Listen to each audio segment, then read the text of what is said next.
Vous avez là devant vous la photo de ma personne quand j'avais 4-5 ans. Et je ne sais pas pourquoi je la remets actuellement sous mes yeux, sur mon petit cheval de bois, parce que je me pose la question de savoir, je m'intéresse beaucoup au voyage dans le temps, si on peut dire. Et il y a des films de science-fiction qui ont joué là-dessus.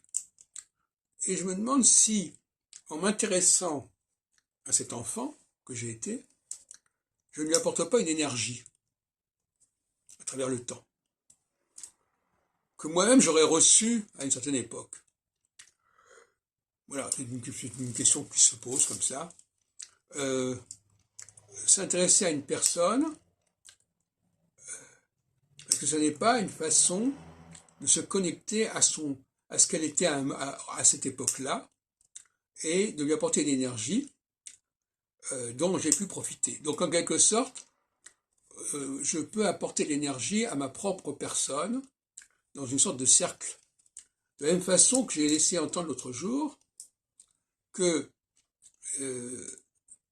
les innovations technologiques dont nous avons profité dans notre histoire, à l'échelle de l'humanité, pourraient être dues au fait que c'est notre futur qui impacterait notre passé. Et que par conséquent, ce ne seraient pas forcément des extraterrestres qui auraient joué dans ce rôle-là, mais nous-mêmes, dans un futur encore éloigné, nous aurions impacté nos ancêtres et nous aurions créé une sorte de choc temporel en apportant un savoir, une technologie qui n'était pas à leur niveau, d'où un certain hiatus qui a pu se produire. De la même façon, on peut se demander si certaines personnes qui sont dotées d'un certain savoir assez remarquable ne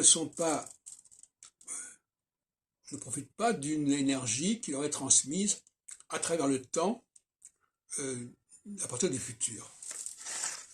Voilà, c'est une question que je me pose actuellement. C'est partie des hypothèses à considérer.